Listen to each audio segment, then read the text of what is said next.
Time చదివారు? ఎంత time మీ mind divert అయింది? అసలు మీరు ఫోకస్ చేయలేకపోయారు. బుక్ ఉంది గానీ మీ బుర్ర లేదు దాని మీద. ఓకే.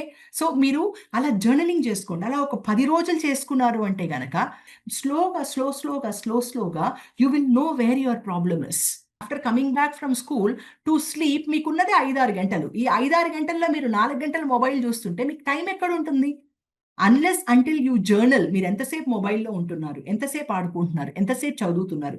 ఎంతసేపు డైవర్ట్ అవుతున్నారు? ఎంతసేపు మీకు బోరడం? ఇవి జర్నల్ చేసుకోండి. అది చాలా ముఖ్యం. ఎందుకు అంటే ఇవి జర్నల్ చేసుకుంటే మీలో ఉన్న సమస్యను మీరు గుర్తిస్తారు. సమస్యనెప్పుడు గుర్తిస్తారో దాని మీద మీరు సొల్యూషన్ అనేది are you can start working on your problem. సమస్యలు ప్రతి ఒక్కరికి వస్తాయి. The way you look at it matters a lot. Don't expect anything immediately. Give it time.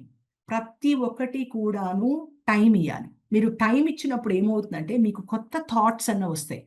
చాలా వరకు మనం ఇంపల్సివ్‌గా డెసిషన్స్ తీసుకుంటాం. వి టేక్ సో ఇంపల్సివ్‌లీ ఆ ఇంపల్సివ్ డెసిషన్స్ తీసుకొని మనం జడ్జ్‌మెంటల్ అయిపోతాం. Because time is such a beautiful thing. You have to believe in time.